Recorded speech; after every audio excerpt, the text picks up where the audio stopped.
Hello students, how are you all? I hope you all are doing very well. So students, today we are going to start our chapter number 14, that is Night Voices. Okay, that is the poem. So now let's get start this poem. So बच्चों चलिए शुरू करते हैं. Father, father, who is that a whispering? Who is it who whispers in the wood? You say it is the breeze as it sighs among the trees. But there is someone who whispers in the wood. अब बच्चे यहाँ पे एक बच्चा है जो अपने पापा को कह रहा है कि फादर फादर वहां कौन है जो विस्पर कर रहा है, कौन है जो वुड में विस्पर करता है. आपने कहा था कि ये तो ब्रीज है, यानी हवाएं हैं, जो हवा बहती है ये उनकी आवाज है. सो ये जो हवा है ये क्या करती हैं, पेड़ों के बीच में साय करती हैं. तो इसलिए पर मुझे लगता है कि वहां पे कोई है जो कि लकड़ियों के बीच में, वुड के बीच में, पेड़ों के बीच में विस्पर करता है. तो बच्चों इसमें क्या है, ये बच्चा अपने पापा से पूछ रहा है कि वहां पे कौन विस्पर करता है. तो उसके पापा ने तो यही बोला कि वहां पे बहुत शीतल हवा यानी बहुत ब्रीज बहती है, वो कोल्ड एयर्स बहती है. तो जो पेड़ों की आवाज, जो हवाएं बहती हैं उनकी आवाजें हमें वुड में सुनाई देती हैं, तो वो एज अ विस्पर सुनाई देती हैं. बट वो बच्चा बताने की कोशिश कर रहा है, नहीं पापा वहां पे कोई है जो वहां पे फुसफुसाता है उन लकड़ियों के बीच में. दैट मीन्स वो किसी पर्सन को इंडिकेट कर रहा है.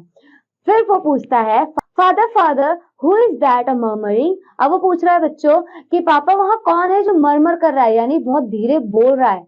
Who is it who murmurs in the night. अब बच्चे यहाँ पे पूछ रहा है कि कौन ऐसा है जो रात में बोलता है, रात में धीरे धीरे फुसफुसा के बोल रहा है.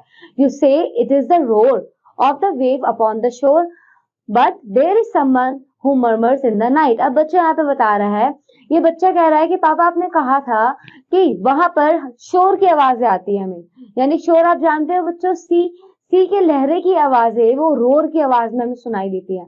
बट मुझे लगता है कि रात में वहां कोई है जो धीरे धीरे बातें करता है. नाउ अगेन बच्चा पूछता है father father father father who is that laughs at us. Who is it who chuckled in the glen? अब बच्चा यहाँ पे ये बच्चा पूछ रहा है कि पापा वो कौन है जो हम पर हंस रहा है, वो कौन है जो चकल कर रहा है हमसे, हम पर ग्लैन में. तो बच्चों ग्लैन अभी आपको पता था क्या है, ग्लैन जो पहाड़ियों वाला इलाका होता है, जो केव्स वगैरह. तो बच्चों इस पर वो कह रहा है कि उन पहाड़ों के पीछे कौन है जो चकल कर रहा है.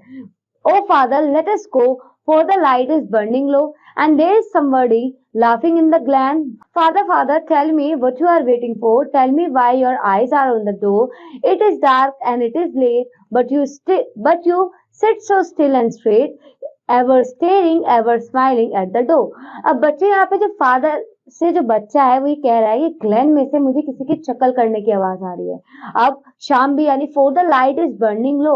अब बच्चों लाइट के लिए क्या हो रहा है, बर्निंग लो हो रहा है. यहाँ पर कोई है ग्लेन में जो हम पर हंस रहा है. ये बच्चा कह रहा है अपने पापा को, बताओ पापा आप किसका वेट कर रहे हो, आप क्यों बार बार डोर पर देख रहे हो, रात हो चुकी है, काफी लेट हो चुका है, बट आप स्टिल अभी भी बैठे हुए हो स्ट्रेट, फिर वही स्टेरिंग कर रहे हो, स्माइल कर रहे हो. ऐसा क्या है पापा, आप अभी तक यहाँ क्यों बैठे हो. तो मतलब बच्चा क्वेश्चन पूछने की कोशिश कर रहा है, वो नेचर को कनेक्ट करने की कोशिश कर रहा है. वो नेचर से जो वॉइसेस आ रही हैं वो अपने पापा से पूछ रहा है कि ये वॉइसेस क्यों आ रही है. उसके पापा ने आंसर भी दिया, बट स्टिल उसके मन में डाउट है कि ये वॉइसेस नेचर की नहीं, कोई पर्सन है वहां पे जो ये वॉइसेस कर रहा है.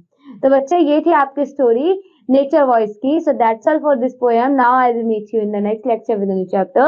So you have to revise this chapter. Now I'll meet you in the next lecture with a new chapter. Till then keep learning and keep exploring.